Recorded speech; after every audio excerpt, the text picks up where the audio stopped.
tergantung ya. Kebanyakan sih dari deket-deket November.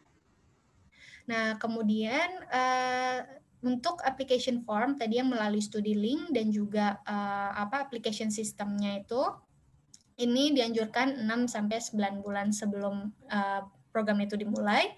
Dan tadi saya juga sudah sebutkan 4 sampai 6 minggu processing time-nya untuk menerima LOA. Jadi ini semua tentunya setelah melakukan proses aplikasi ya. Jadi pastinya tergantung setiap universitas juga berbeda-beda, tapi untuk umumnya seperti itu.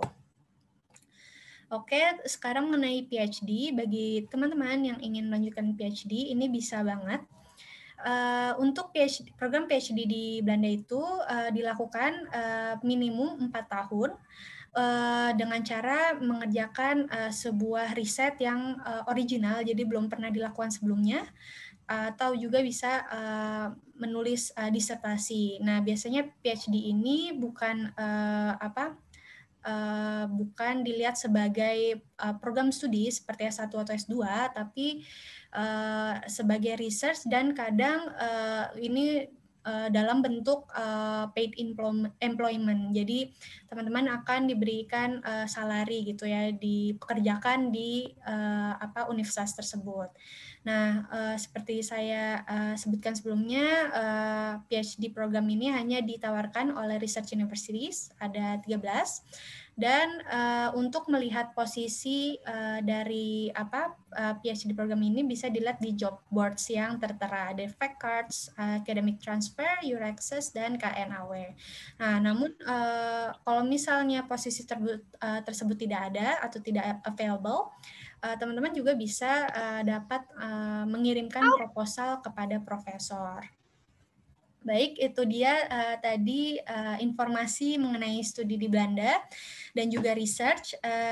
Bagi teman-teman yang masih ingin mengetahui lebih lanjut mengenai studi di Belanda dan Nuffic-Neso Indonesia, bisa mengunjungi website kami dan juga media sosial ataupun nomor dan email kami yang tertera.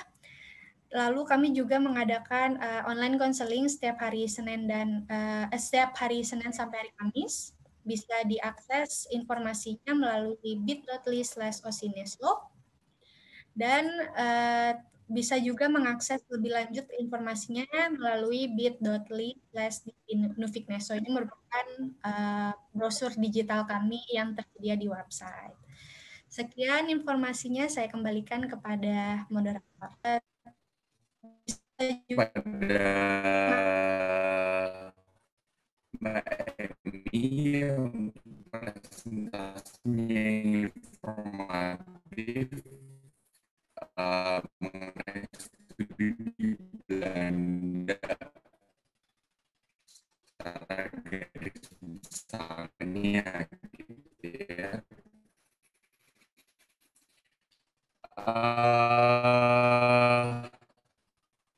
Mengalami error.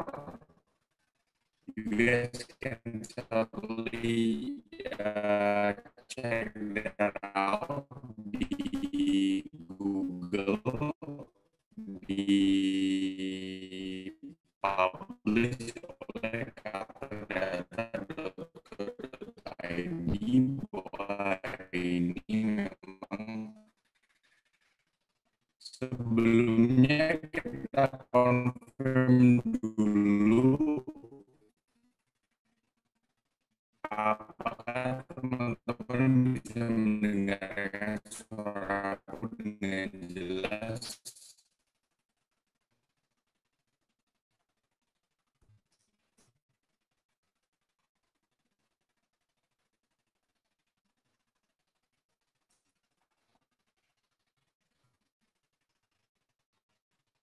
Ketinggalan informasi tadi gitu ya. Anyway, tadi kita udah bahas tentang what should we study in Holland dan University Groningen. Sebentar, Yap. apakah partisipan bisa mendengar saya? Apakah saya juga nge-lag?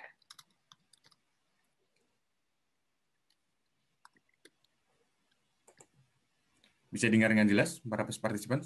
Oh, sekarang Berto sudah mulai nggak nge-lag ya?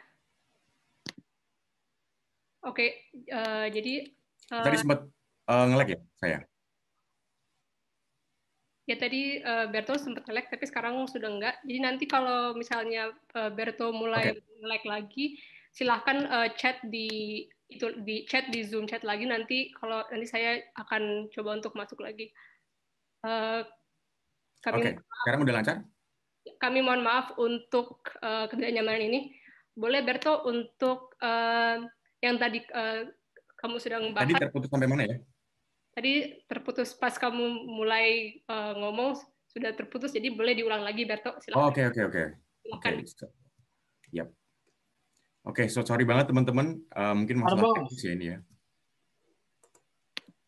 Sekarang udah lancar ya suaraku? Bisa dikonfirm dulu tolong? Suaraku udah lancar?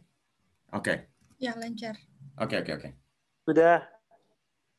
Ya, oke. Jadi memang kita menerima informasi dari pihak internal bahwa tanggal 30 Januari ini Zoom di Jakarta memang sedang error. Teman-teman bisa cek di Google, tepatnya dipublish oleh katadata.co.id, bahwa hari ini tanggal 30 Januari memang Zoom di Jakarta memang agak error.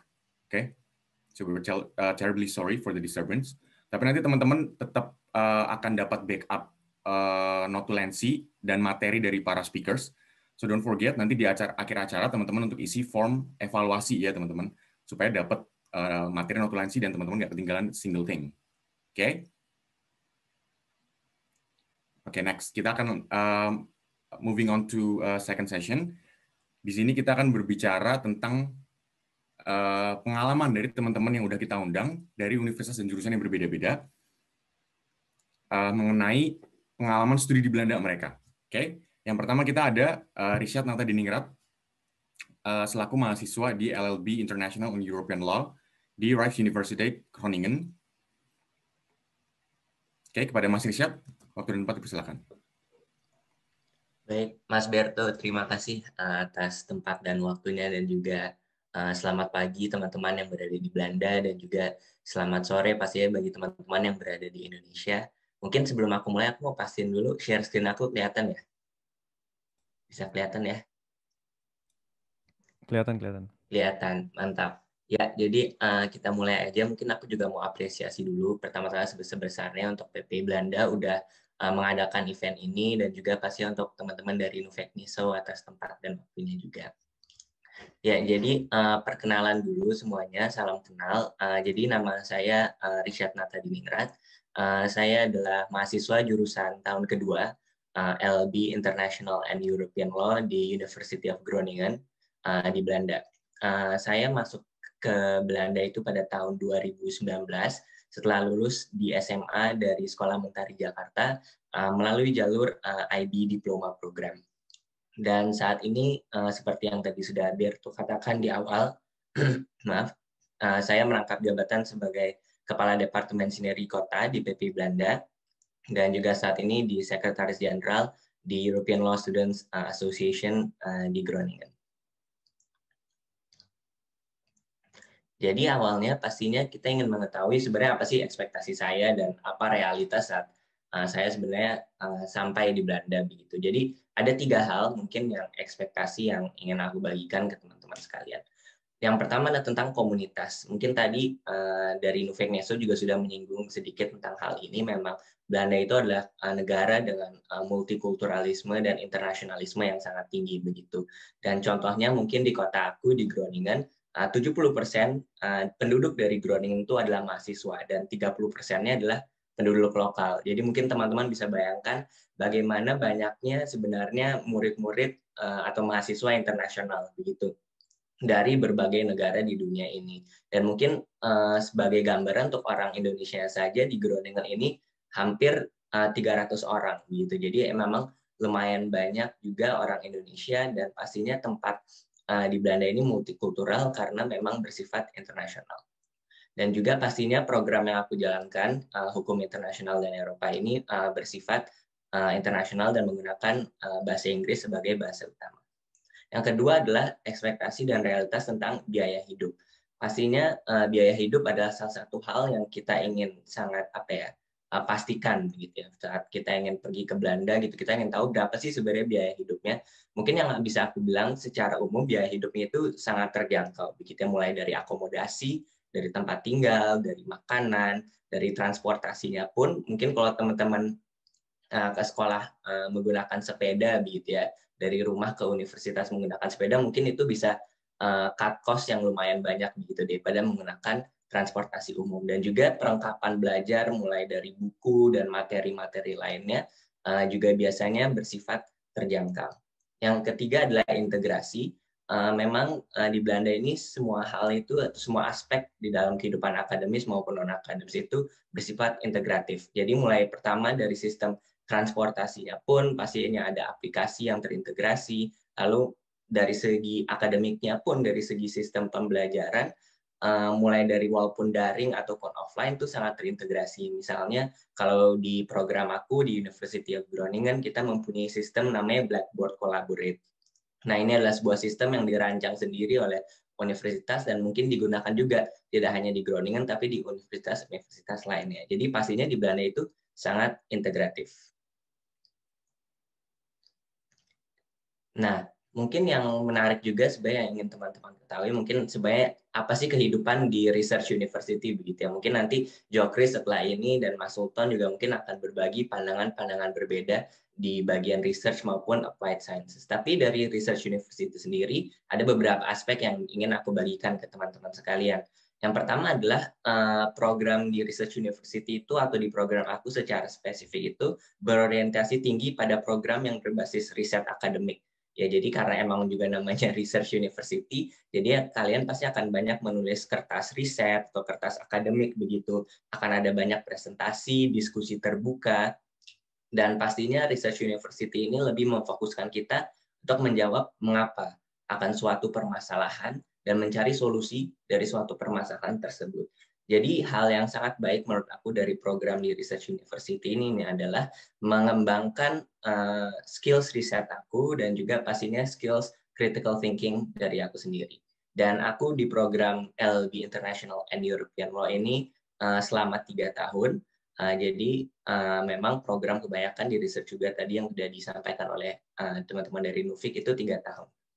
Dan yang terakhir adalah di Research University ini juga teman-teman biasanya berkesempatan untuk berkarir di bidang riset, manajemen, administrasi, dan juga pembuatan kebijakan begitu. Jadi karena memang di Research University kita sudah dilatih begitu ya untuk memiliki pandangan yang berbeda, untuk memiliki abstrak perspektif begitu akan suatu hal, kita berarti berargumentasi begitu secara oral maupun secara tertulis. Jadi ini membiasakan kita untuk melatih cara berpikir secara analitik atau secara analisis begitu.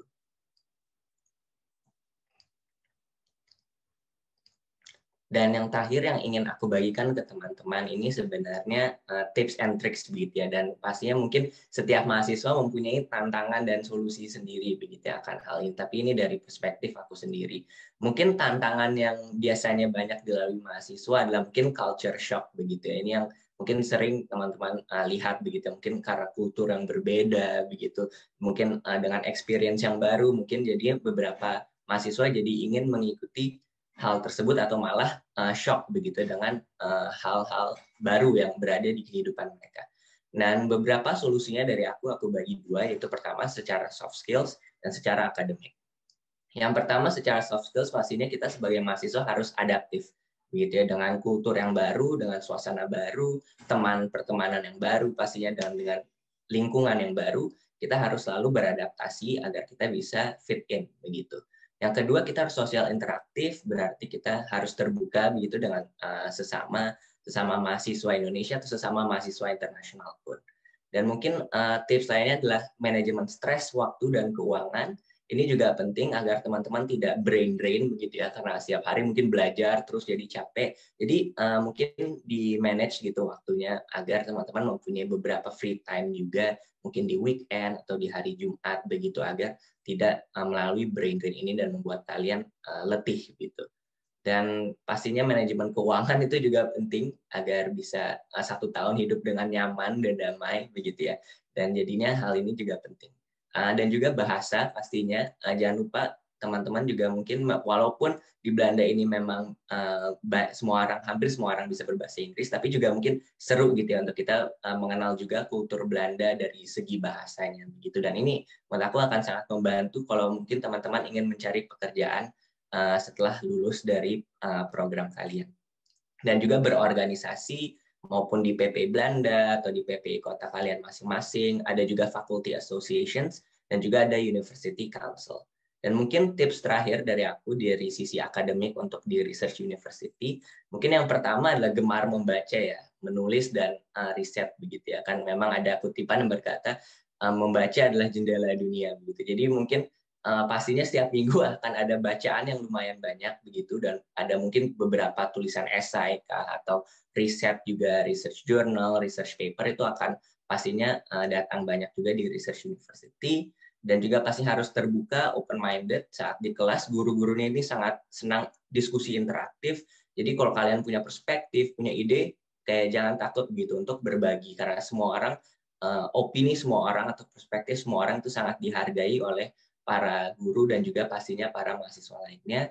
Dan yang terakhir pastinya harus selalu komunikatif.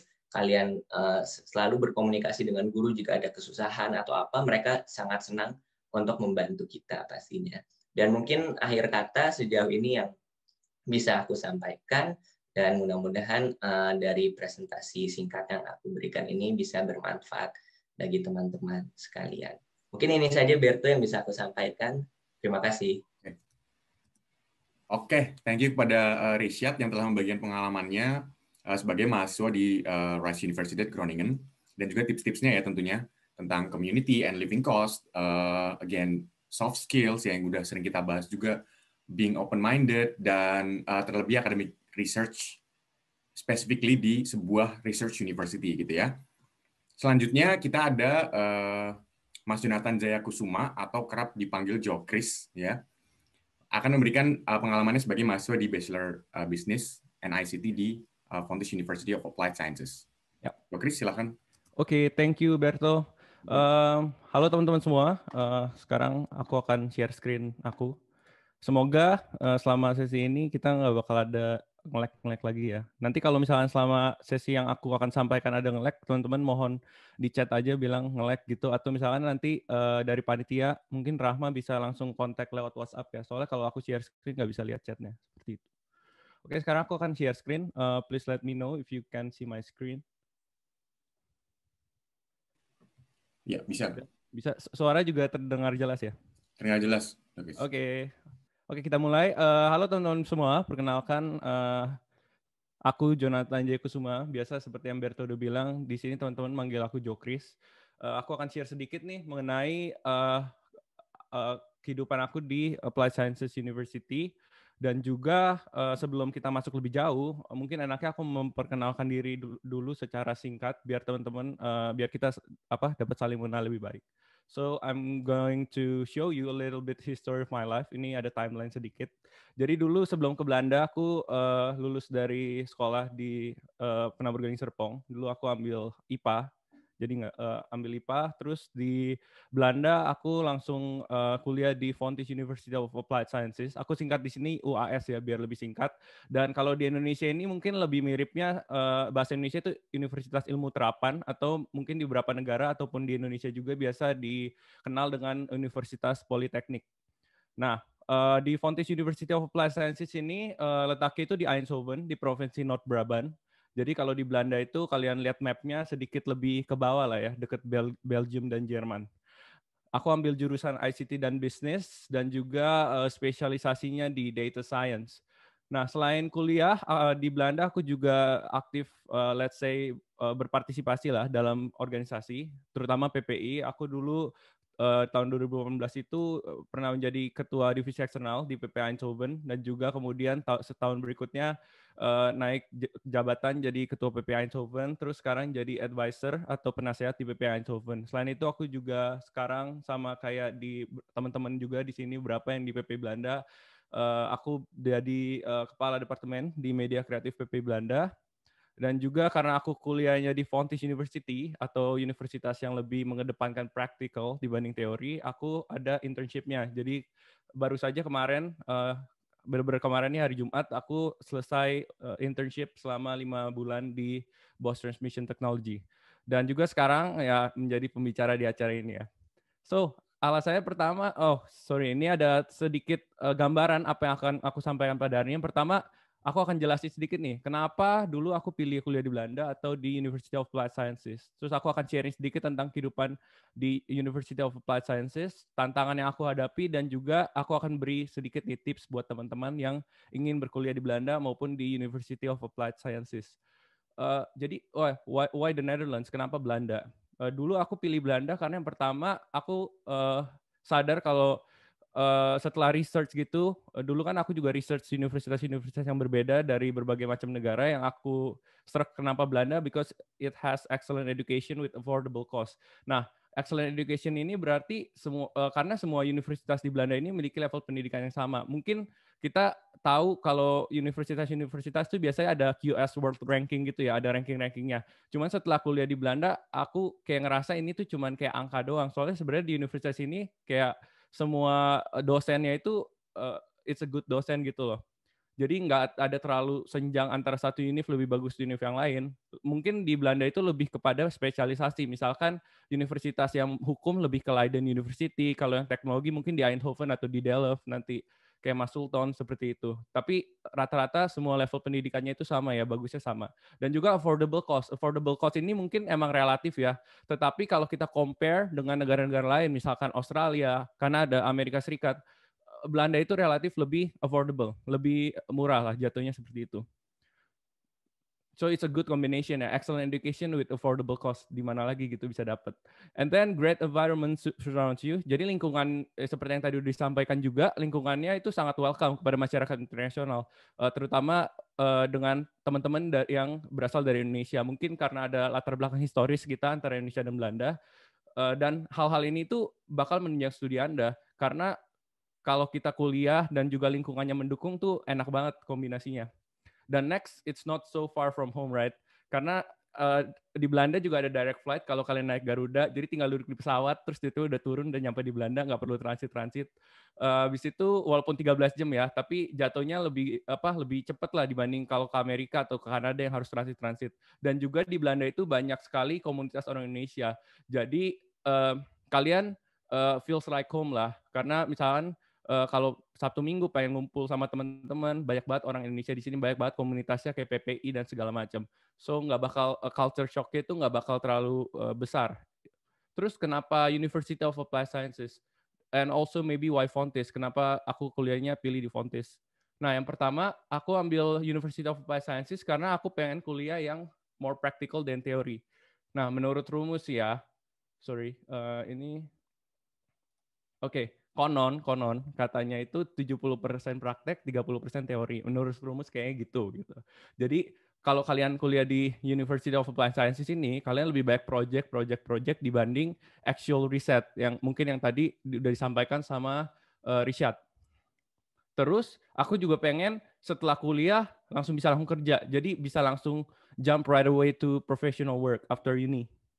Nah, karena di kampus itu kenapa? Karena di kampus itu kalian langsung diajarin ilmu-ilmu terapan. Jadi ilmu-ilmu yang dipakai di dunia kerja, bukan dasar-dasar teori research gitu. Jadi kalian langsung siap lah istilah kerja. Dan seperti yang aku sampaikan juga di kampus itu nanti kalian ada 2 kali dua kali magang atau 2 kali internship. So kalian tuh bakal di-prepare banget untuk langsung langsung kerja setelah kuliah. Dan aku alasannya kenapa milih di Fontys ini mau sharing sedikit karena ya salah satunya yang jurusan yang aku mau ada di situ, jurusan ICT dan bisnis, dan itu rated as excellent, which is the highest rating in Dutch accreditation, dan juga karena lokasi di Eindhoven. Aku demen banget sama di Eindhoven, soalnya ya selain ada PSV Eindhoven, dia juga Brainport Region of Europe. Maksudnya Brainport region ini adalah salah satu wilayah di Belanda dan di Eropa juga yang banyak startup companies, banyak tech companies. Kalau di Amerika istilahnya kayak Silicon Valley-nya gitu lah. Jadi karena aku demen ICT dan aku demen bisnis dan aku langsung pengen kerja, I think Eindhoven is the best place to be in. Terus nih, tadi ini ekspektasinya gitu ya. Realitasnya gimana nih? Aku kuliah di University of Applied Sciences. Nah, realitasnya itu beneran emang rumusnya tuh bener. Practical all the way, a little bit theory. Ternyata rumus 70-30 itu benar. Nah, karena hidup teman-teman kalau di University of Applied Sciences ini dipenuhi dengan project dan internship. Jadi setiap hari tuh bisa aja project, kerja kelompok, segala macam. Ulangannya tuh dikit gitu, walaupun ada ulangan. Dan internshipnya ada yang aku sebutin tadi 2 kali, jadi rumusnya itu benar ya. Dan kalau di Applied Sciences mungkin nggak sama di research ya, your docent is your friend.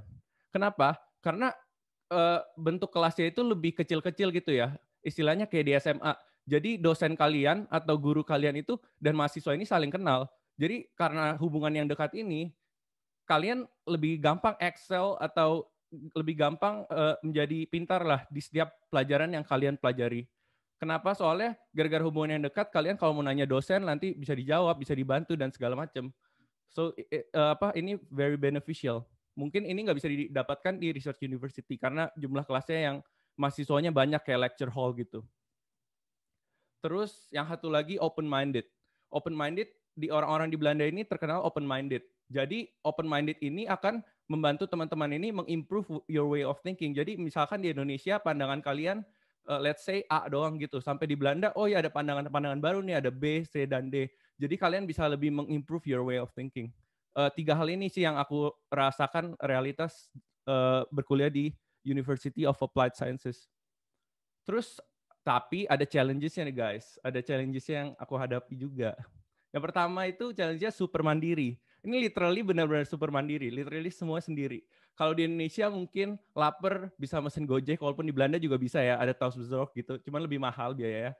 Terus kalau mungkin yang teman-teman di Indonesia yang punya asisten rumah tangga gitu, masih oh iya jadi pas pulang udah ada makanan atau udah masakin. Kalau di Belanda nggak bisa, semuanya sendiri. Bersih-bersih semua sendiri.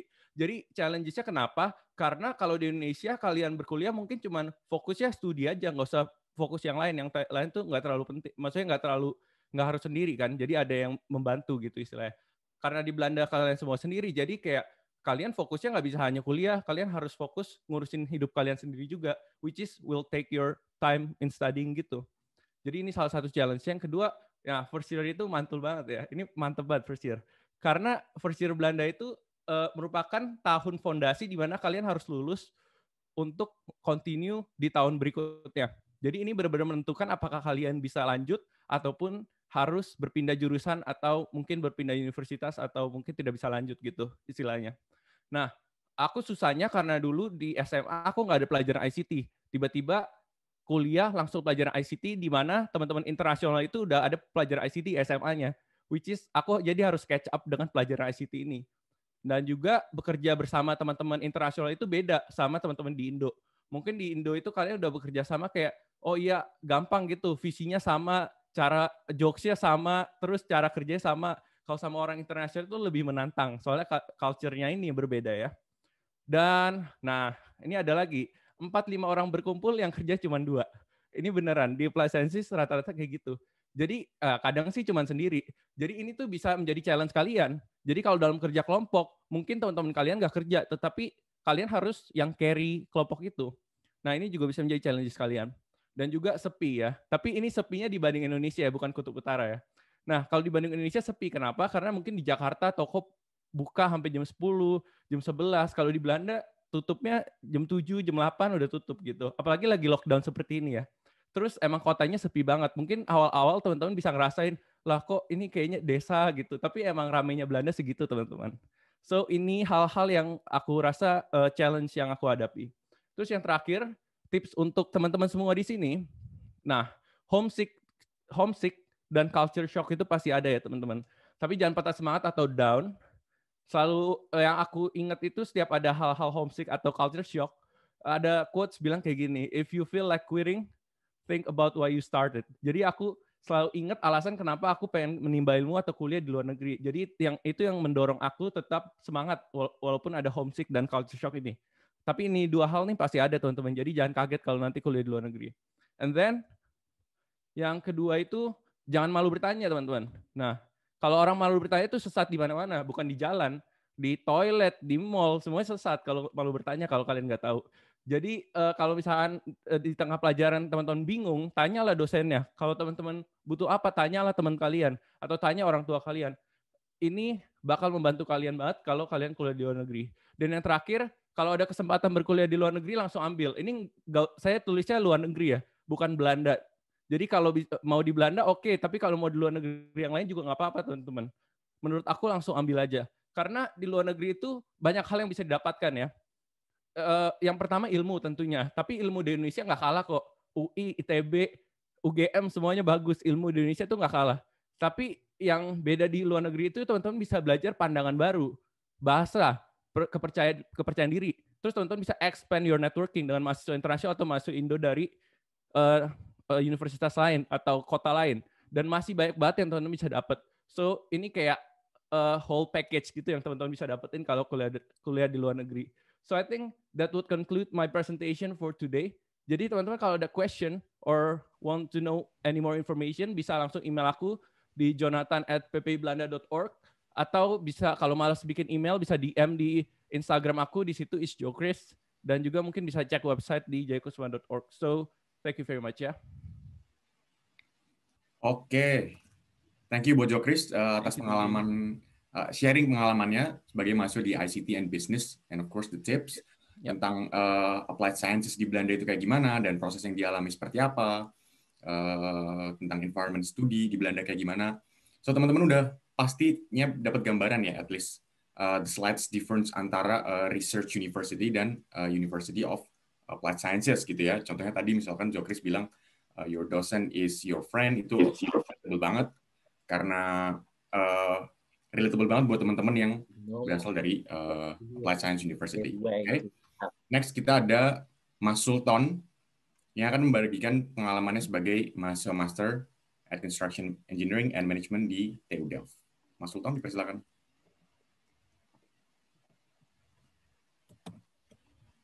Oke, terima kasih Berto atas kesempatannya. Oke,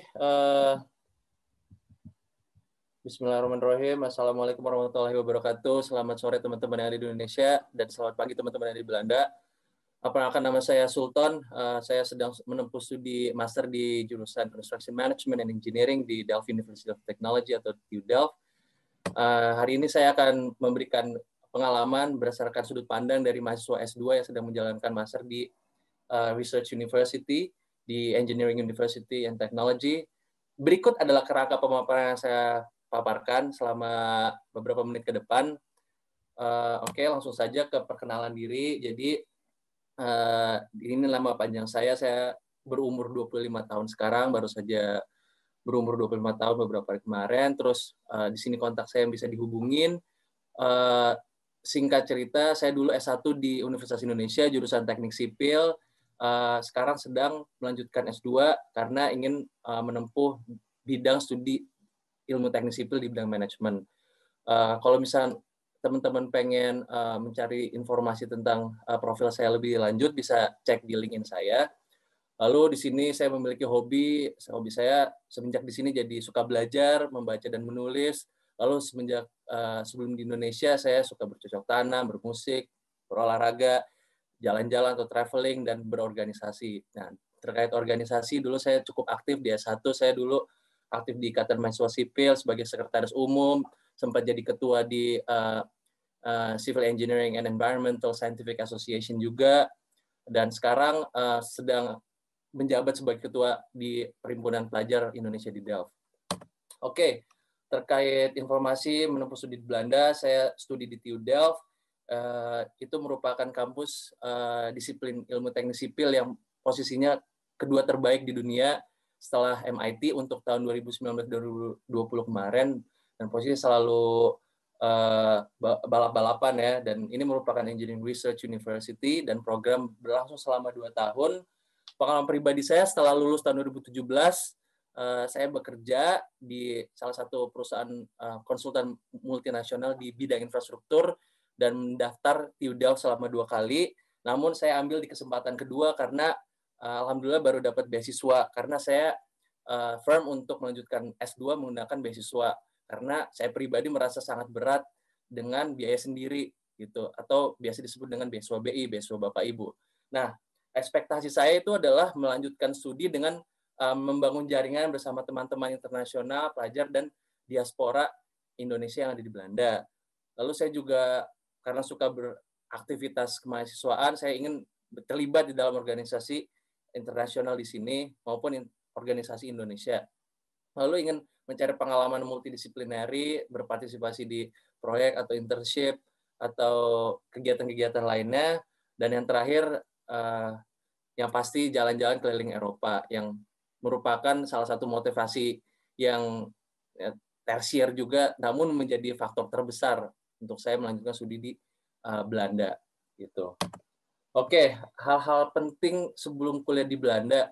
Tadi sebenarnya teman-teman udah ngejelasin beberapa kayak ekspektasi versus realita, cuman saya mau nge-highlight buat teman-teman terutama yang mau melanjutkan studi, apalagi yang mau S2, karena biasanya teman-teman yang melakukan S1 itu udah ada semacam gambaran gitu ya, kayak gimana, terus mungkin berekspektasi untuk mencari suatu hal yang beda, namun perlu beberapa informasi juga bahwa teman-teman harus luruskan niat, karena ketika melanjutkan S2 itu teman-teman tuh memiliki kesempatan untuk bekerja atau melanjutkan karir, entah mau memantapkan karir, menjadi peneliti atau menjadi akademisi, atau ingin menjadi konsultan semacamnya. Jadi luruskan niat, kira-kira apa yang ingin kalian lakukan. Nah, itu juga berlaku untuk melakukan perencanaan terhadap karir di masa depan. Lalu pikirkan terkait skema pendanaan. Jika kalian merupakan orang yang cukup berada, itu silakan pikirkan apakah funding dari orang tua atau self funding, atau bisa mencari juga beasiswa-beasiswa yang ada. Nah, lalu banyak informasi terkait akademis maupun non akademis itu bisa dicek, googling aja dari website kampus. Terus habis itu terutama tadi yang udah dijelasin oleh Nufik Neso, yaitu Studi Finder. Kalau misalnya kalian bingung mau gimana, bisa cek di situ, deskripsinya di situ lengkap semua. Teman-teman juga bisa ngelihat ya video-video atau vlog atau blog dari teman-teman influencer yang pernah berpengalaman studi di sini. Terus pertajam kemampuan berkomunikasi bahasa Inggris dari berbagai aspek, sekaligus untuk mempersiapkan IELTS dan TOEFL juga. Lalu bangun kebiasaan membaca, karena di sini kita akan menghadapi tugas-tugas yang dimana menuntut kita untuk rajin membaca. Terus ya persiapkan dokumen-dokumen untuk mendaftar kampus, dan ya penting juga kalian untuk lihat updatean dari kanal PP Belanda. Oleh karena itu di follow kanal-kanal informasinya, karena banyak banget informasi yang mungkin non praktikal maupun praktikal yang bisa berguna gitu ya. Oke, tantangan di sini saya bagi menjadi 3 aspek, yaitu akademis, non akademis, dan kehidupan secara umum. Ya basically akademis itu mengalami fase transisi. Ya dulu di S1 mikir kayak udah susah ya, ternyata pas S2 itu lebih susah lagi gitu. Nah, contohnya misalkan kayak tugas kelompok, kita tuh dituntut untuk selalu aktif, dan rasanya kayak rapat tuh kayak kagak ada habis-habisnya gitu kan. Terus ujian itu kita ngerasa waktunya tuh sangat dikit karena kita udah harus kelas, terus group work. Habis itu kita walaupun dikasih kesempatan waktu untuk belajar gitu, misalkan hamin seminggu sebelum ujian, tapi biasanya kita pakai untuk menyelesaikan assignment. Jadi dan standar itu juga sangat tinggi gitu. Saya beberapa kali mengalami resit di sini, dan itu merupakan hal yang menjadi tantangan buat saya, karena itu berpengaruh terhadap psikologis juga saya. Terus habis itu dituntut untuk aktif di kelas, berdiskusi, mengemukakan pendapat. Lalu untuk non akademis tuh kayak ya kita tahulah datang ke sini misalkan mau berteman dengan teman-teman internasional, terutama orang Belanda. Nah, orang Belanda tuh asik dan bisa diajak dekat, cuman emang agak susah di approach di awal-awal. Terus kalau misalnya kita ya suka hobi berolahraga, misalkan bola, futsal, ketika ketemu sama mereka, pas ngelihat oh mereka kok fisiknya kuat banget, karena emang mereka memiliki pola hidup yang sehat dan teratur gitu. Terus habis itu sangat banyak tuh pilihan kegiatan non akademis maupun non akademis yang bersifat seminar, pelatihan dan segala macam. Mungkin kalau misalnya kalian ikutin semua bisa jadi overwhelmed. Jadi ya menentukan prioritas itu hal yang penting juga, karena tahulah apa yang kalian mau lakukan, dan apa yang ingin kalian kembangkan. Terus ya memanage waktu belajar dengan hobi kalian gitu. Saya pribadi memiliki hobi yang banyak, namun saya juga harus belajar. Nah, di saat itu adalah kalian ya harus menentukan kapan efektif buat belajar, kapan efektif untuk melaksanakan hobi gitu. Karena apa yang udah dijelasin contohnya sama Risha tadi, bisa brain drain kalau misalnya kita tidak mengoptimalkan dengan benar. Terus ya kehidupan di Belanda secara umum, rutinitas itu ya kesehatan psikologis. Ya jujur saya dulu S1 jarang banget kena yang namanya mental breakdown, cuman pas lagi S2 karena banyak tekanan sana-sini dan emang standaran tinggi dari TU Delft juga, sempat melakukan konsultasi dengan beberapa psikolog, dan pada dasarnya emang butuh teman cerita, dan ya perbanyak teman juga, jadi bisa sharing-sharing dan mengetahui apa yang kira-kira bisa diselesaikan. Terus kalau akomodasi rumah itu agak susah pas datang ke sini karena rebut-rebutan, dan terutama di provinsi Zuid-Holland itu sangat kompetitif dan harganya juga lumayan mahal. Terus tadi Jokris dan Risha juga udah bilang kita harus apa-apa mandiri, harus bisa masak karena jajan relatif mahal, nggak kayak di Indonesia gitu. Terus untuk transportasi, riding a bike is a must, and you need to have an OV-chip card because traveling within train and trams and stuff like that gonna be really expensive if you don't have OV-chip card. Jadi kayak gitu. Oke. Saran-saran untuk mempersiapkan kuliah di Belanda. Yang pertama, siapkan mental, karena itu perlulah untuk membangun motivasi kita, semangat kita, tujuan kita. Jangan sekedar kayak misalnya kita mau lanjut kuliah karena di Belanda keren, di Belanda negara maju, di Belanda negara bebas. Tapi kita harus bangun mental, kita mau jadi pelajar, kita mau mengupgrade ilmu, mau upgrade skill, mau jadi manusia yang lebih bermanfaat untuk orang-orang sekitar misalkan. Terus ya di sini orangnya cenderung apa adanya, jadi orang ngomong straightforward gitu kan. Jadi kalau misalkan dikritik atau misalkan dikasih saran, jangan baper gitu. Terus abis itu persiapkan mental merantau, karena basically kita harus melakukan everything literally by yourself gitu. Terus untuk kompetensi personal dan disiplin diri secara umum, ya tadi yang sudah saya bilang, bahasa Inggris, terus perbanyak membaca, melakukan manajemen waktu dan prioritas. Misalkan contohnya saya tiap bangun pagi, saya merencanakan satu hari mau ngapain, dan setiap akhir pekan saya merencanakan setiap selama seminggu atau sebulan ke depan, di awal bulan apa saja yang harus saya lakukan gitu. Dan hidup mandiri basically, belanja, masak, cuci baju, bersih-bersih, masak-masak sendiri, mandi-mandi sendiri, makan-makan sendiri gitu. Kecuali kalau misalkan lockdown sudah selesai ya. Terus habis itu persiapan pendaftaran, siapkan ya tentukan niat dan tujuan yang jelas.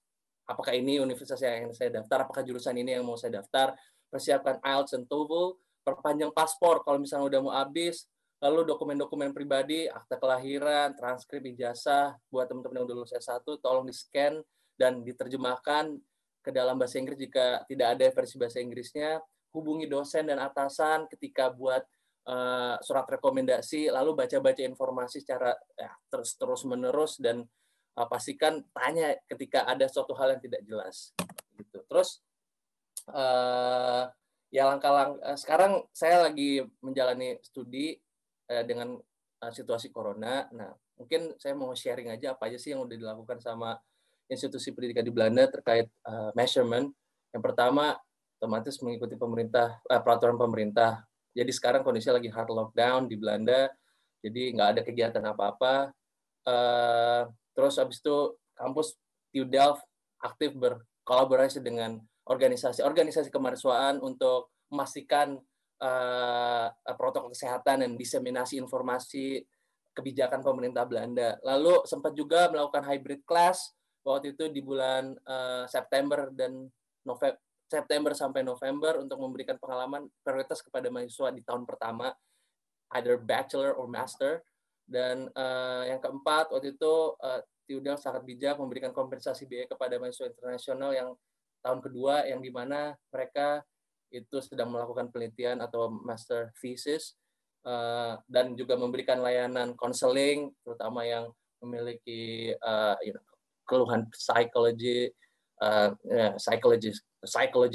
boundaries, breakdown, and stuff like that. Ada fasilitas kayak TUDAF Wellbeing, Walk-in Hour Consultation, ada mindfulness, ya kegiatan yang untuk memastikan mahasiswa itu tetap bisa berkonsentrasi dalam belajar gitu dan merasa tidak sendiri. Gitu. Terus abis itu TUDAF juga mengalokasikan dana yang bernama COVID Emergency Fund untuk mendedikasikan riset-riset untuk menyelesaikan atau meringankan kondisi pandemi ini. Ada riset di aspek kesehatan, aspek teknologi, aspek kebijakan, aspek macam-macam lah, desain dan segala macam. Jadi menurut saya itu udah lumayan bagus juga langkah dari kampus untuk merespons situasi pandemi seperti ini. Ya, terima kasih. Mohon maaf jika saya ngomongnya cepat-cepat karena beginilah saya tidak bisa ngomong lambat-lambat. Billahi taufiq wal hidayah. Wassalamualaikum warahmatullahi wabarakatuh. Waalaikumsalam. Oke, thank you buat Mas Sultan atas sharing pengalamannya sebagai mahasiswa master ya, dan tips-tips tambahannya additionally during this pandemic, karena itu penting banget terlebih di saat COVID-19 outbreak seperti ini gitu ya. Tadi Mas Sultan sempat nyebut juga tentang hal spesifik tentang master program atau S2 ya di Belanda kayak gimana, dan cukup praktikal sih ya teman-teman, jadi bisa langsung diikutin aja sarannya Mas Sultan karena itu lengkap banget. FYI tadi Mas Sultan sempat nyebut OV chip card, itu adalah kartu yang bisa dipakai buat macam-macam public transport di Belanda gitu ya, FYI aja. Dengan berakhirnya sesi 2 ini, kita akan masuk ke sesi Q&A buat teman-teman. Ingat rules of the game, raise hand dulu, baru nanti akan aku panggil. Sebelum sampai di situ, karena tadi ada masalah teknis ya, saya akan masuk ke question specifically buat Kak Emi. Boleh minta tolong mungkin untuk dirangkum sedikit mengenai proses application, karena tadi sempat terputus ya, teman-teman semua. Ya, sebelumnya mohon maaf tadi teman-teman ada kendala audio ya. Sekarang sudah terdengar jelas? Ya, sudah Mbak. Oke. Untuk proses aplikasi, tadi saya sempat sebutkan ya, jadi pertama pastinya bagi teman-teman yang belum tahu program studi dan universitas mana yang akan dituju, bisa kunjungi dulu www.studyfinder.nl. Ini merupakan database dari program studi yang ditawarkan dalam bahasa Inggris. Akan saya tuliskan nanti di chat. Lalu setelah itu bisa langsung kunjungi dari universitas website-nya. Nah, ini di sini nanti teman-teman bisa lihat lebih lanjut untuk persyaratan yang perlu dipenuhi. Setelah itu baru untuk proses aplikasinya ada 2. Yang pertama, application form ini dilakukan melalui studylink.nl. Ini merupakan platform resmi dari pemerintah Belanda yang di mana nanti teman-teman akan mengisi data diri, begitu juga menuliskan total bisa 4 aplikasi, jadi program studi atau universitas mana yang kalian minati, gitu. Nah, setelah melewati proses ini, nanti akan melanjutkan ke proses selanjutnya, yaitu pendaftaran melalui application system dari universitasnya tersebut. Jadi masing-masing universitas itu memiliki application system masing-masing, semuanya online. Dan untuk perbedaannya apa sih sebenarnya dengan StudyLink? Jadi kalau application system ini nanti di mana teman-teman baru memulai proses penguploadan dokumen yang diperlukan. Jadi misalnya kayak ijazah, transkrip, terus motivation letter dan lain sebagainya itu melalui application system mereka. Nah, kalau nanti sudah mengumpulkan semuanya secara lengkap, kalian akan menunggu lagi ya untuk menerima yang namanya letter of acceptance atau LOA. Ini biasanya diproses selama 4-6 minggu tergantung dari universitas dan kesibukan universitasnya pastinya. Nanti akan menerima LOA ini jika dinyatakan lolos gitu atau diterima oleh universitas tersebut. Nah, LOA sendiri ini ada 2 jenis, jadi ada yang conditional, ada yang unconditional. Perbedaannya Kalau kondisional berarti dokumen masih ada yang perlu dipenuhi gitu, perlu yang harus ada yang perlu dikirim, misalnya nanti kayak IELTS gitu, nilai IELTS atau TOEFL itu biasanya kadang suka menyusul. Nah itu biasanya kalau belum dikirimkan dia akan bisa terima LOE, tapi LOE yang kondisional gitu. Nah nanti kalau misalnya semua dokumen sudah lengkap akan menerima yang unconditional. Setelah itu baru teman-teman harus memberikan respon apabila teman-teman menerima LOE tersebut. Jadi dalam arti akan melanjutkan proses enrollment-nya gitu. Karena nanti setelah itu baru bisa lanjutkan lagi untuk proses pembayaran biaya studi untuk tahun pertama biasanya ya, karena kita dari pelajar internasional itu sangat diwajibkan. Terus nanti akan melanjutkan proses arrangement visa yang dibantu oleh universitas. Sepertinya sampai situ saja ya kali ya. Oke, thank you Kak Emi. Kita akan masuk ke sesi Q&A. Udah ada beberapa orang yang raise hand.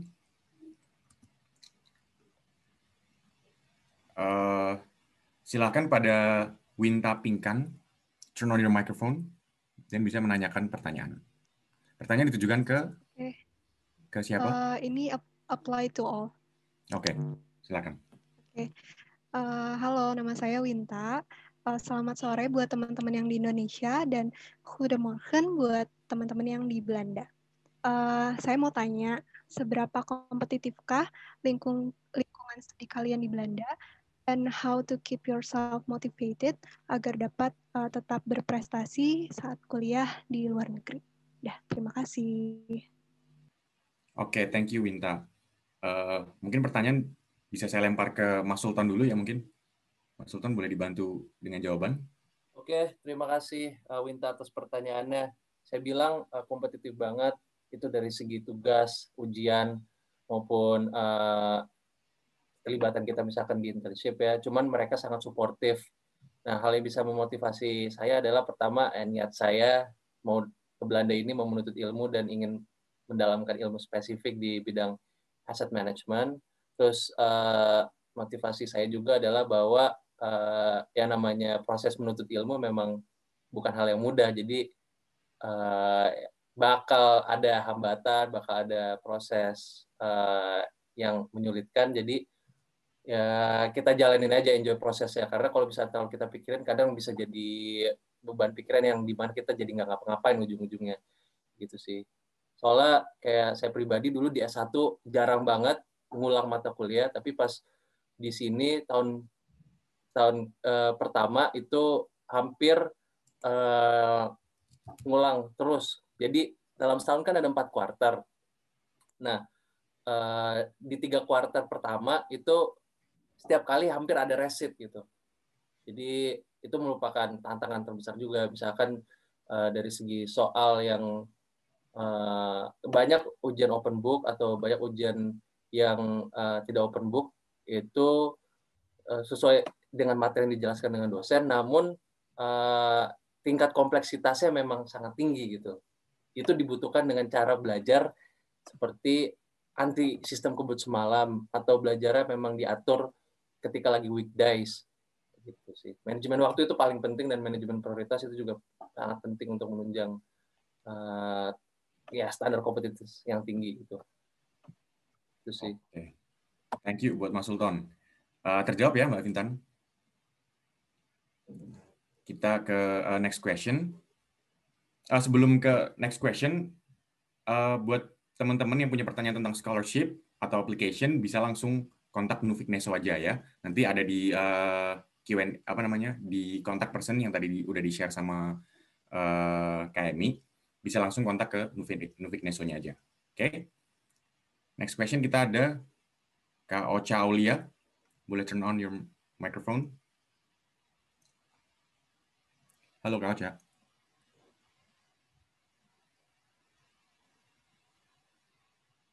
Sepertinya terputus ya. Oke, kita ke penanya berikutnya aja. Kak Teguh Dwi Yulia.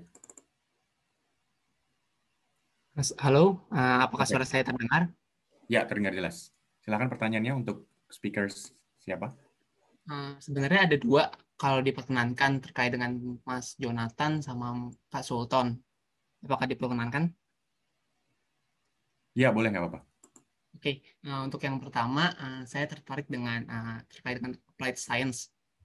Nah, ketika industri di zaman sekarang itu berkembang sangat cepat, apakah industri akademik di Belanda itu juga sangat mengikuti terkait perkembangannya? Terus kemudian yang kedua, untuk Mas Jonathan lagi, apakah untuk menyesuaikan jokes-jokes seperti kita nyambung dengan orang Belanda itu, bagaimana caranya? Kemudian untuk Kak Sultan, terkait dengan apply beasiswa kan baru mengambil di tahun kedua. Nah, yang ingin saya tanyakan tips kita untuk menyesuaikan pendanaan karena kan ketika apply ke satu beasiswa ke beasiswa lainnya. Sorry Kak Teguh, ke mute. Boleh diulang? Ya. Ya. Untuk yang Kak Sultan terkait dengan pendanaannya, beasiswa, scholarship, saya ingin bertanya terkait dengan tips apply-nya. Karena kan dari satu beasiswa ke beasiswa lainnya, itu sangat banyak berkasnya. Nah, bagaimana cara mengatasinya? Apakah di-apply semuanya, kita men-spare waktu sebanyak mungkin, atau difokuskan ke beberapa saja? Mungkin sekian dari saya. Kurang lebih mohon maaf. Terima kasih. Oke, terima kasih Mas Teguh. Boleh dibantu dijawab? Siapa dulu nih, Berto? Jawab Chris dulu aja.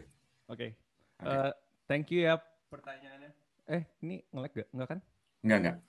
Oke. Soalnya aku dengar feedback. Oke, intinya thank you banget pertanyaan buat Teguh, Mas Teguh. Jadi pertanyaan tadi, apakah universitas di Belanda atau Applied Sciences itu mengikuti ya? Sorry. Bisa dengar jelas nggak? Bisa kan? Bisa. Terdengar jelas kok. Oke. Jadi iya, jawabannya sangat mengikuti ya. Soalnya begini, kalau di aku nggak tahu di universitas lain, cuman di universitas aku di Fontys itu tiap tahun itu kurikulumnya pelajarannya berbeda. Jadi belum tentu pelajaran yang dipelajari tahun ini dipelajari sama adik kelas kalian. Walaupun kadang itu ya mungkin pergantiannya 1-2 di-adjust gitu. Soalnya mereka sangat adjust dengan dunia kerja. Soalnya kan pengennya kalau kalian lulus langsung bisa deploy. Jadi kalau ada pergantian misalkan dunia kerja lebih mengedepankan AI nih. Jadi nanti tahun depan pelajarannya AI lebih banyak gitu dibanding pelajaran-pelajaran lain. Itu sangat diikuti. Terus yang untuk yang kedua pertanyaannya untuk menyesuaikan jokes dengan orang Belanda ya. Itu beda banget sih. Misalkan jokes di Indonesia, misalkan ayam apa yang besar, ayam semesta gitu. Kalau kan nggak mungkin bisa dong ngomong sama orang Belanda, what is the biggest chicken that exists space gitu, nggak lucu kan. Nah, jadi caranya itu ya praktis ya. Setiap hari bergaul, nanti kalian bisa deh belajar jokes dengan orang Belanda. Sebenarnya jokes mereka itu lumayan receh gitu. Jadi intinya praktis aja, keep practicing, sama kayak kuliah. Jokes itu juga sama, jadi keep practicing. Jadi I think that would answer the question. Mungkin Kak Teguh bisa, apakah itu menjawab? Bisa Kak, terima kasih. Oke, sama-sama. Oke, Teguh tadi next question untuk Kak Rishad ya? Kak Sultan Kak. Kak Sultan, oke. Sorry. Ya, pada Kak Sultan, boleh dibantu. Oke, siap. Terima kasih Teguh atas pertanyaannya. Jadi tips untuk menyesuaikan pendanaan, berapa beasiswa yang harus kita daftar, apa kita harus daftar semua. Kalau misalkan saya, langkah pertama yang harus ditanyakan pada diri sendiri adalah sebenarnya jurusan apa sih yang pengen didalamin atau disiplin ilmu, domain apa yang pengen didalamin. Terus habis itu teman-teman tentuin universitas-universitasnya nih. Misalkan kayak saya pengennya di engineering atau saya pengennya di manajemen.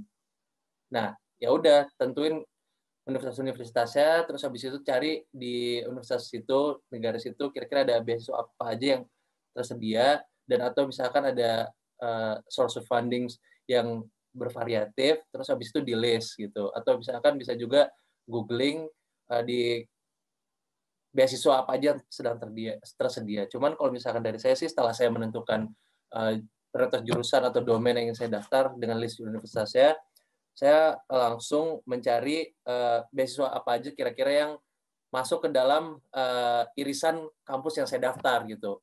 Jadi prinsip saya adalah saya daftar segala kemungkinan beasiswa yang memang bisa mengcover jurusan yang saya daftar atau domain yang saya daftar. Jadi kalau misalkan kemarin kebetulan saya tuh fokusnya daftar ke 2 universitas dan 2 beasiswa aja karena setelah saya melakukan iterasi, 2 kampus itu, waktu itu saya daftar di TU Delft dan daftar di KTH Royal Sweden di Swedia. Jadi beasiswa yang saya daftar itu hanyalah Stunet dan as a scholarship. Tapi nggak menutup kemungkinan gitu kalau misalkan kalian itu memiliki beberapa opsi di kampus-kampus lain atau emang ada opsi beasiswa lain, silahkan daftar. Karena pada prinsipnya adalah ketika memang sudah masuk ke dalam keinginan kalian atau disiplin ilmu kalian, lemparlah jaring seluas-luasnya karena meningkatkan probabilitas untuk keterima. Tapi jangan asal lempar gitu. Maksudnya pastikan besarannya, pastikan lingkupnya, pastikan spesifikasinya kayak gitu. Semoga menjawab ya. Ya, oke. Thank you buat Kak Sultan dan Jokris buat atas jawabannya. Sebelum ke pertanyaan selanjutnya, teman-teman yang punya pertanyaan ke Nufik Neso udah di-share kontak Nufik Neso Indonesia di kolom chat Zoom. Bisa kontak lewat WhatsApp atau telepon langsung di Extension Jakarta atau email, ya. Oke. So next question buat Kak Riani Anggarini. Boleh di-unmute? Ya. Halo? Halo. Silakan, Kak Riani. Ya. Untuk semua narasumber ya, saya ada 3 pertanyaan yang mau saya tanyakan.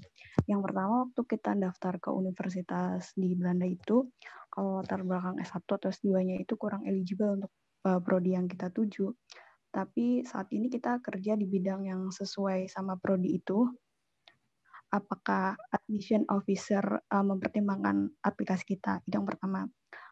Yang kedua, apakah mahasiswa baik master maupun PhD itu bisa magang di kantor pemerintahan di sana? Jadi nggak terbatas di perusahaan swasta aja gitu. Apakah ada perbedaan persyaratannya? Yang ketiga, terakhir itu kalau misalkan kita studi ke sana, kita bawa partner atau spouse ke sana, apakah dari universitas kita itu di sana rata-rata itu apakah ada program kayak menyediakan kursus, lowongan part-time untuk partner atau spouse kita gitu. Terima kasih. Oke, mungkin pertanyaan bisa dibantu dijawab oleh KMI dari Nufik. Ya, sebelumnya terima kasih untuk pertanyaannya. Riani, mengenai pertanyaan pertama, mengenai program studi ya. Jadi memang yang dianjurkan itu program studinya harus yang linear dengan background misalnya S1-nya gitu ya, kalau ingin melanjutkan S2. Yang dianjurkan seperti itu, tapi bisa dicek lagi di website universitasnya, karena mereka biasanya ada juga yang tidak harus seperti itu. Kalau misalnya harus, mereka akan menuliskan bidang-bidang apa saja yang bisa termasuk untuk apply prodi tersebut gitu. Jadi ini sebenarnya lebih kepada case by case juga, karena tidak menutup peluang juga bagi yang program studinya tidak linear, karena mereka pastinya kalau misalnya ada yang apply dari luar bidang tersebut masih bisa dilanjutkan dengan misalnya interview gitu. Jadi ini bakal dilihat case by case-nya gitu. Apakah sudah terjawab? Ya, oke Kak. Oke, tadi untuk pertanyaan keduanya tadi mengenai apa ya Mbak? Mohon maaf. Ini kita tuh bisa magang nggak di instansi pemerintah kayak gitu? Soalnya saya kerja di public service kayak gitu. Baik, kalau untuk bekerja sambil magang ataupun part-time itu diperbolehkan untuk pelajar internasional. Namun untuk ini karena nanti kan sebagai student akan mempunyai student visa ya, jadi berbeda dengan yang bekerja gitu. Karena juga kalau dibanding dengan maksudnya student yang dari Eropa itu kan mereka mempunyai ketentuan sendiri, jadi mereka diperbolehkan untuk bekerja tanpa harus mempunyai work permit. Tapi karena kita merupakan pelajar dari luar negara Eropa atau Uni Eropa, diharuskan memiliki work permit. Biasanya working permit ini akan didaftarkan oleh employer, dan ini wajib ya, karena kalau enggak nanti dihitungnya jadi ilegal. Lalu yang diperlukan itu biasanya kalau mendapatkan salary dibutuhkan untuk apply Dutch health insurance yang berbeda dengan insurance untuk student. Kenapa? Karena ada yang spesifik tidak di cover oleh insurance tersebut. Nah, terus ada limitasinya juga, hanya diperbolehkan untuk bekerja 16 jam per minggunya, tapi pada saat liburan itu diperbolehkan bekerja full time. Libur itu biasanya di bulan-bulan musim panas, yaitu bulan Juni sampai Agustus, itu diperbolehkan bekerja full time. Nah, kalau internship berbeda lagi, biasanya tuh kalau misalnya memang sudah bekerja sama dengan pihak universitas, tidak dibutuhkan work permit, karena mereka akan digantikan dengan agreement antara universitas dengan perusahaannya, atau kalau misalnya di luar dari misalnya S2 ya, S2 biasanya nggak semua menjadikan internship itu sebagai program wajib. Jadi biasanya kan kita juga pengen gitu ya internship per summer atau gimana, ini biasanya kita harus konsultasi dulu ke supervisor apakah saya diperbolehkan melakukan internship. Nanti kalau sudah konsultasi baru nanti bisa memproses itu kayak agreement-nya dan lain sebagainya, karena tadi itu kalau internship tidak perlu diperlukan work permit gitu. Oke. Mungkin bisa aku bisa nambahin, boleh gak, Berto? Iya, boleh, silakan. Tadi pertanyaannya bisa kerja untuk pemerintah bukan? Benar ya? Iya, maksudnya jadi di gini, kantor gini. sana. Jadi untuk di Belanda, aku juga waktu itu internship pengen coba apply. Jadi bisa, jawabnya bisa. Tapi tergantung. Kalau di Belanda itu namanya ada Rijksoverheid. Jadi teman-teman yang orang internasional itu bisa kerja buat pemerintah pusat atau kementerian-kementerian yang tidak berhubungan dengan kritikal. Misalkan kementerian education gitu, pendidikan itu masih bisa. Tetapi kalau yang berhubungan dengan kritikal, misalkan angkatan darat, laut, udara, kementerian pertahanan itu nggak bisa, itu harus orang Belanda. Tapi nilai plusnya itu, yang harus diperhatikan kalau teman-teman bisa bahasa Belanda, mungkin lebih gampang masuknya dibanding yang cuma bisa bahasa Inggris untuk di pemerintah pusat atau kementerian-kementerian yang tadi bersifat bukan pertahanan, seperti itu. Oke, Kak. Ya. Oke, udah terjawab semua ya, Kak Riani? Satu lagi, lagi belum. Boleh diulang? Kalau kita bawa partner atau spouse ke sana, maksudnya saya pernah searching di beberapa universitas tuh, dia kayak menyediakan spouse kita untuk kursus bahasa misalkan, atau lowongan part time kayak gitu. Apakah di Belanda ada kebijakan kayak gitu? Oke, mungkin dari KMI, dari Nufik boleh dibantu dari pengalaman sebelumnya. Maaf, tadi pertanyaannya boleh diulang? Ini Kak, apa namanya?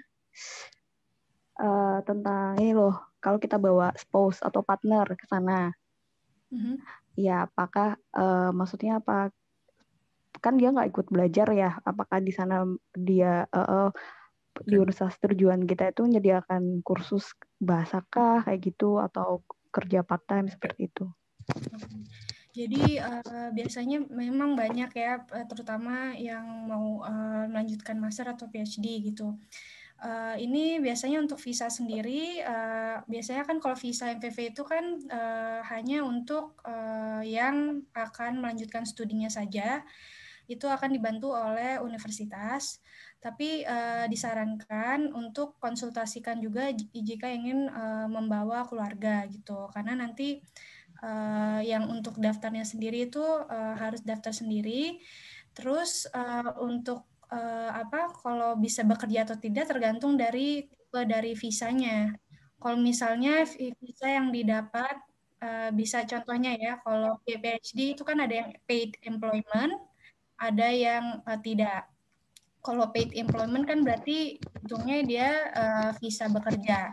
Berarti dengan secara otomatis untuk spouse-nya itu bisa bekerja juga di Belanda karena mengikuti visa dari dari yang akan melanjutkan PhD tersebut dalam secara paid employment gitu.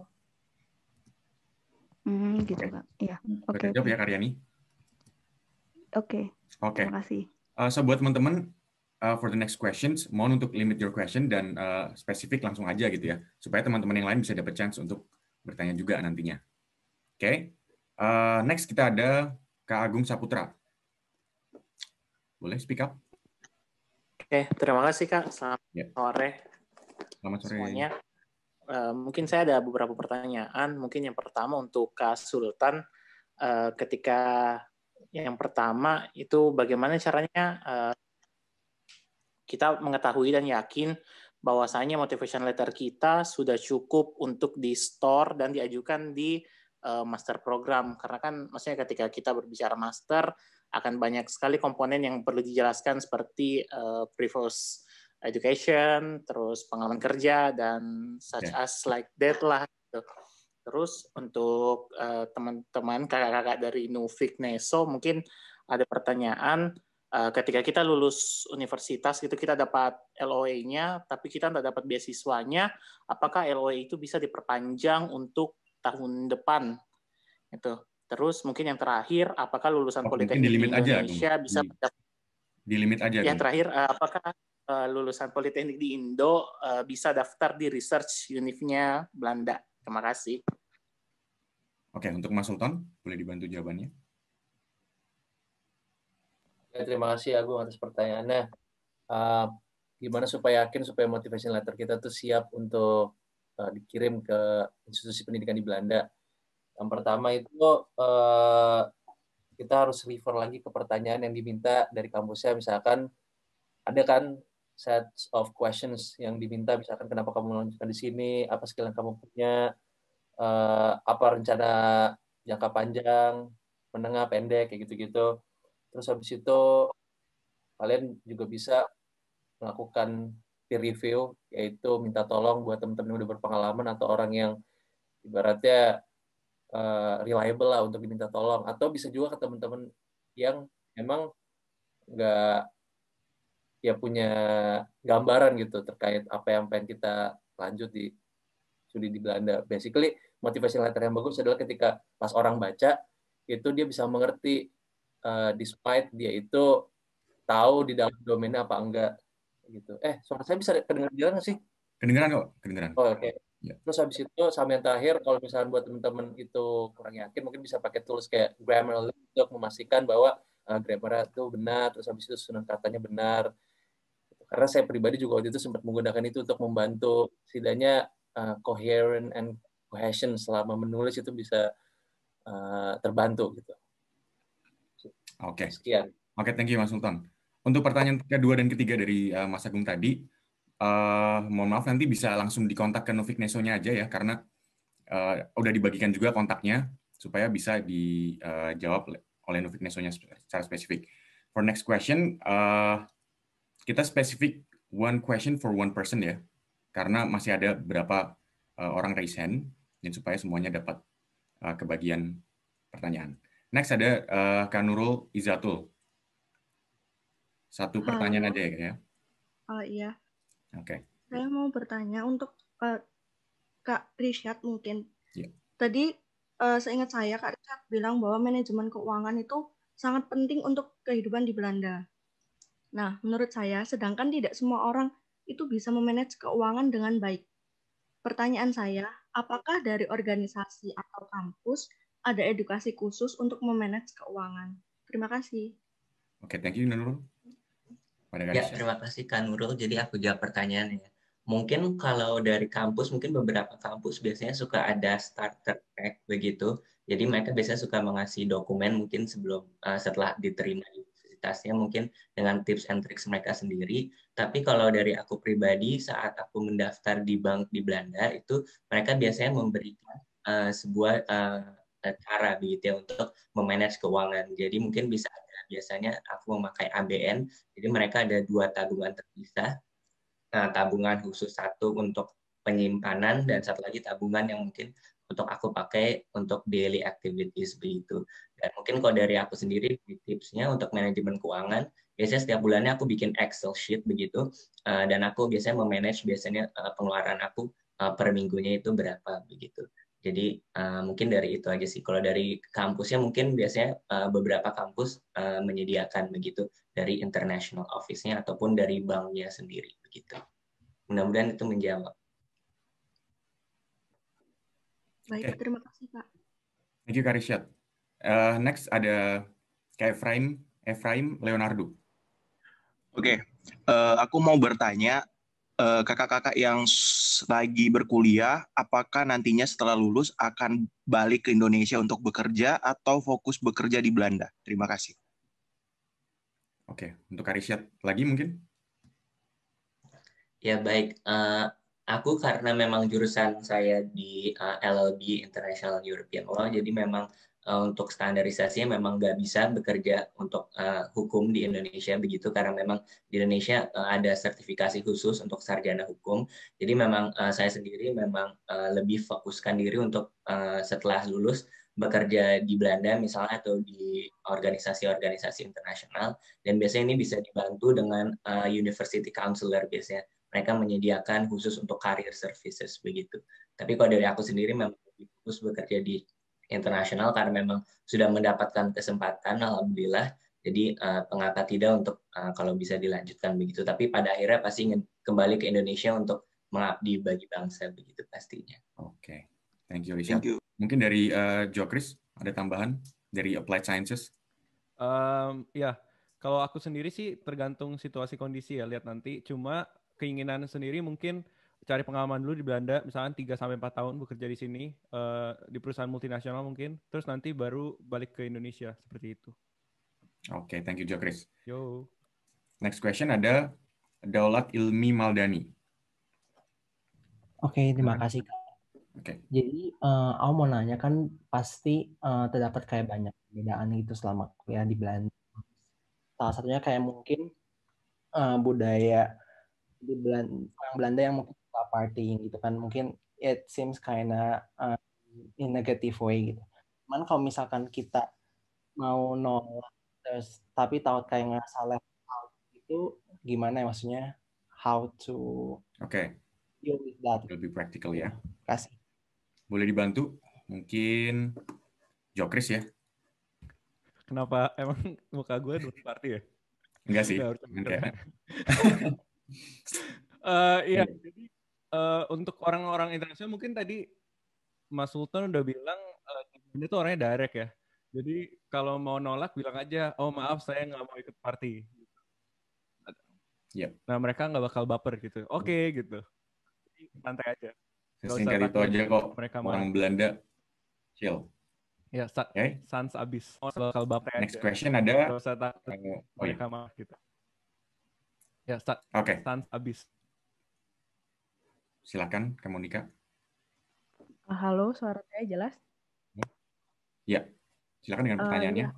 Mau tanya untuk pengalaman teman-teman, boleh dijabarin nggak sih pengeluaran tiap bulan, termasuk asuransi kesehatan, terus biaya bulanan makan, transport, dan lain-lain termasuk housing. Makasih. Yep. Boleh dibantu Kak Sultan mungkin, ya? Oke, ya, terima kasih Monica atas pertanyaannya. Kalau misalkan saya pribadi itu menggunakan aplikasi Money Lover, mungkin teman-teman ada yang tahu. Situ saya memanage pengeluaran. Jadi kalau setiap kali ada pengeluaran, saya input ke situ dan setiap minggu atau setiap bulan kita bisa dapat overview. Contohnya saya akan ngasih demonstrasi sedikit gitu ya, kayak pengeluaran saya itu kayak gimana gambarannya. Untuk bulan ini misalkan ke Januari total pengeluaran saya ada 617 euro. Itu alokasinya 20% untuk food and beverages, 6% itu untuk kesehatan, 5% untuk transportasi, 2% itu donasi, dan 67% itu untuk akomodasi sewa rumah. Gitu. Itu untuk bulan Januari. Misalkan bulan Desember gitu ya, itu 667 euro totalnya. Itu 26% untuk food and beverages, 5% untuk transportasi, 2% untuk kesehatan, dan 67% itu untuk housing. Jadi relatively selama saya tinggal di Belanda, kayak pengeluarannya sekitar 650 sampai 700 lah. Kecuali kalau misalnya lagi liburan gitu ya, biasanya membengkak sampai 900-1.000 karena traveling. Oke. Oke, thank you Kak Sultan untuk jawabannya. Two more questions dari Kak Galuh dan Melianti. Kita mulai dari Kak Galuh dulu. Ya, halo, makasih kesempatannya buat teman-teman di sini. Ya. Ada satu pertanyaan, mungkin buat tadi Kak Richard ya, apa siapa yang Ya, kuliah Richard. di mana? Yang tadi kuliah di hukum, Kak Richard ya? Oh, Richard ya, Kak Richard. Iya, mau nanya. Jadi sekarang aku tuh posisinya udah ambil S1, udah lulus. Terus sekarang udah S2 juga, hukum juga, notarial law. Sekarang juga udah kerja, jalan 1 tahun. Kalau mau ngambil beasiswa lagi, menurut kakak lebih ngambil ke S3-nya, doktoral, PhD, atau boleh ngambil master lagi? Itu depends dari scholarship-nya atau depends di universitasnya ya? Gitu aja sih. Oke, thank you. Kak Richard, boleh dibantu? Ya, mungkin kalau terkait tips untuk scholarship-nya mungkin nanti sama Nufik ya, dari Nufik untuk bantu di scholarship. Mungkin kalau gambaran umum dari aku sendiri, mungkin aku lebih suggest untuk ambil masternya dulu yang LLM, karena memang juga banyak aku melihat teman-teman yang mengambil sarjana hukum yang di Indonesia di S1-nya, tapi di S2-nya mengambil juga level LLM. Tapi kalau memang sudah bekerja juga kamu dan memang mungkin pengen lebih lanjut, mungkin mengambil PhD juga bagus karena memang research untuk di Groningen secara PhD university juga sangat baik begitu. Jadi mungkin dari aku mungkin mengambil PhD juga bagus banget, dan mungkin karena variabel-variabel dari research-nya juga sangat baik dan mungkin profesor di sini juga sangat membantu. Jadi mungkin kalau kamu ingin mengeksplor di dunia hukum internasional atau mungkin cross boundary law, itu sangat menarik untuk kita diambil di bidang PhD. Terima kasih. Oke, pertanyaan juga bisa dijawab oleh Nufik Neso. Apakah mau dijawab sekarang, Kak Emi, atau bisa lewat kontak person? Ya, boleh. Mungkin bisa langsung kontak kami aja ya. Oke. Akan saya share lagi. Oke, thank you, Kak Emi. Thank you. Next question dari Melianti. Ya, halo Kak. Mau tanya sama Kak Jo Chris. Soal tadi kan Kak Jo Chris bilang kalau udah internship. Nah, itu tuh kalau kita internship di sana dapat allowance atau enggak, dan kalau emang dapat range-nya berapa? Terima kasih. Saya akan bantu jawab ya. Thank you pertanyaannya tadi Melianti. Untuk internship di sini rata-rata itu pasti dibayar ya, harus dibayar jatuhnya. Dan allowance itu kira-kira sekitar 400 sampai 600 euro, depends on the company. Oh, mungkin udah bisa terjawab? Oke Kak, ya makasih. Oke. Buat kalau teman-teman ada pertanyaan lebih lanjut, bisa langsung chat di kontak person speakers masing-masing ya. Pertanyaan Kak Melianti tadi sekaligus menutup sesi tanya jawab kita hari ini. Tapi sebelum kita mengumumkan peserta dengan pertanyaan terbaik, kami ingin persilahkan para peserta untuk isi form evaluasi yang ada di Zoom chat yang akan dikirimkan oleh admin PSDM. Silakan. Ya, itu ya. tinyurl.com/evaluasi studying. Buat teman-teman yang isi, nanti akan kami kirimkan materi speakers dan notulensi acara hari ini. Oke? Selanjutnya kita akan mengumumkan peserta dengan best question.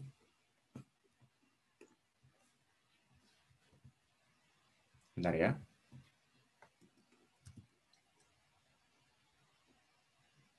Oke. Nantinya kita akan minta pada partisipan yang beruntung untuk memberikan nomor WhatsApp melalui private message ke akun PSDM PPI, supaya nanti bisa kita proses untuk pengiriman hadiahnya ke alamat masing-masing. Oke.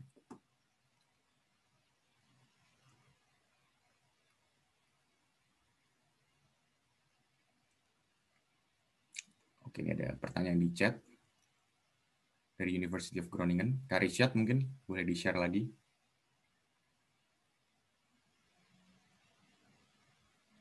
Kontak personnya. Baik.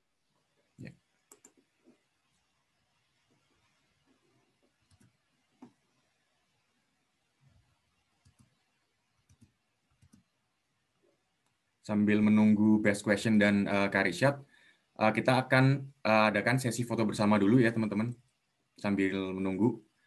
So buat teman-teman yang saat ini off camera, kami perkenankan untuk turn on your camera sebentar, dan saya akan take screenshot untuk dokumentasi acara hari ini. Oke.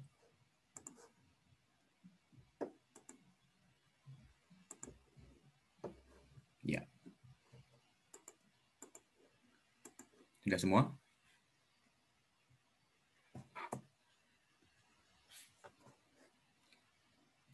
Oke. 1, 2, 3. Next. Bentar. 1, 2, 3. 1, 2, 3. Yang terakhir.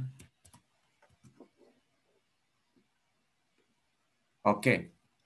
Untuk best question, selamat kepada Kak Winta Pinkan sebagai pemenang dari pertanyaan terbaik untuk sesi kita hari ini. So, kepada Kak Winta Pinkan, boleh private message ke akun dengan display name PSDM PPI Belanda. Oke? PSDM PPI Belanda ya. Untuk kontak WhatsApp. Nanti kita akan hubungi dan kita akan proses untuk pengiriman hadiah ke alamat Kak Winta. Oke. Akhirnya kita sampai juga di penghujung acara. Saya mewakili panitia yang bertugas ingin mengucapkan terima kasih buat teman-teman semua yang udah hadir. Kita juga berterima kasih kepada para pembicara, para speakers ya, yang berkenan meluangkan your precious times to share with us. Dan kami mohon maaf jika ada hal-hal atau kata-kata yang kurang berkenan selama acara. Nantinya kita akan bagikan form notulensi dan materi pada teman-teman yang isi form evaluasi hari ini. Kita nantikan kehadiran teman-teman lagi di acara series kita berikutnya, yaitu Kickstarting Your Career, yang akan diadakan pada tanggal 20 Maret 2021, jam 8 malam, waktu Indonesia Barat, atau jam 2 siang, waktu Central European Time. Oke, informasi lebih lanjut bisa dicek di post Instagram PPI Belanda di @PPI-Belanda. So stay tuned everyone. Dan again, thank you so much for participating. And guess we'll see you in the Netherlands. Okay, bye-bye. Bye-bye. Terima kasih Berto sudah menjadi moderator. Terima kasih Mbak Emi dari Novik Neso. Terima kasih Jokres, Rishad, dan terutama teman-teman PSDM yang udah mengadakan acara ini, dan teman-teman yang udah datang. Semoga sukses perjalanannya. Ya. Ya. Good luck semuanya. Thank you Kak Sultan. Thank you Jokres, Rishad, sampai berjumpa. Teman-teman Novik. Kita berjumpa secara fisik. Terima kasih. Thank you semua. Thank you, Kak. Ya.